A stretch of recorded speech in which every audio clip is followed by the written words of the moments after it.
এই জন্যই মনে হয় বলে মেয়েরা মায়ের জাত। আমার মেয়েদের এখনও কিছু হয়নি, ভালোভাবে কথাই বলতে পারে না, তাতে ওরা মাকে সাজাতে উঠে পড়ে লাগে। আমাকে লিপস্টিক দিয়ে দেয়, আলতা দিয়ে দেয়, স্নো দিয়ে দেয়, চুড়ি পরায় দেয়, তারপর কি ওই যে নেল পালিশ দিয়ে দেয়, মাথা আঁচড়ায় দেয়, সাজুগুজু করে দেয়, মানে পারে না, একটু একটু চেষ্টা তো করে। এই জন্যই তো মেয়ে হচ্ছে মায়ের জাত। আমাকে আর কয়েকদিন পর এসব কিছু করতেই হবে না, সব আমার মেয়েরাই করে দেবে। ওদের দেখলে মনে হয় কি ওরা পাকা বিউটিশিয়ান হয়ে গেছে, এমনভাবে সাজাচ্ছে দুইজন, মনে হচ্ছে সত্যি সত্যি আমি হচ্ছে ব্রাইড, আমাকে সাজাতে আসছে ওরা। আমার ভীষণ ভালো লাগছে। আমার খুব ইচ্ছে আসছে যে আমার মেয়ের যখন 15 বছর বয়স হবে, তখন আমি আর ওদের বাবা আবার নতুন করে বিয়ে করবো দুজনকে।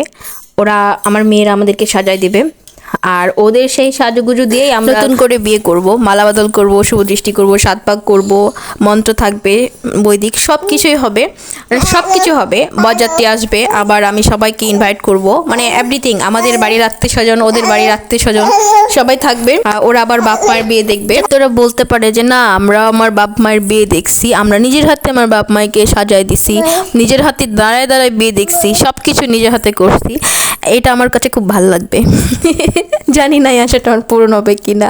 যাই হোক, ওদের সাজুগুজুটা কেমন লাগছে প্লিজ কমেন্ট করে জানাতে ভুলবা না কিন্তু।